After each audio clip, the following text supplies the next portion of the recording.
झारखंड की सरकार ने विस्थापन और पुनर्वास आयोग के गठन का फैसला कैबिनेट से पास कर दिया है। कैबिनेट का फैसला आते ही होड़ शुरू हो गई क्रेडिट लेने की।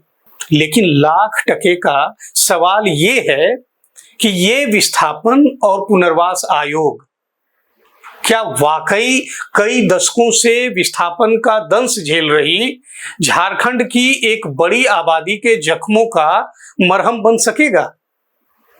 मैं कुछ तथ्यों की ओर आपका ध्यान आकृष्ट करता हूं।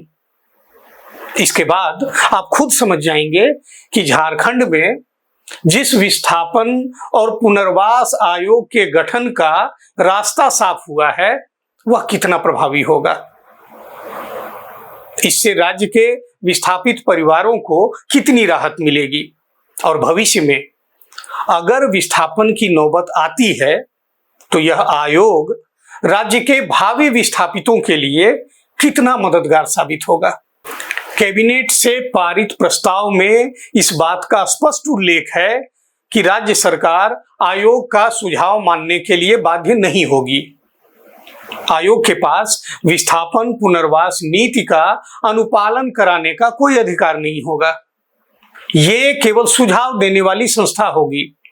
आयोग के सुझाव को अगर सरकार अंगीकार भी करती है तो वह इसे लागू होने के बाद उसकी मॉनिटरिंग नहीं कर पाएगा। यह सब कुछ सरकार में ही निहित होगा। आयोग को किसी तरह की कार्रवाई का कोई अधिकार नहीं होगा। सीधी बात है, जिस विस्थापन और पुनर्वास आयोग के गठन को कैबिनेट की मंजूरी के बाद राजनीतिक दलों के बीच क्रेडिट लेने की होड़ मची है, न उसके पास नाखून होंगे न दांत।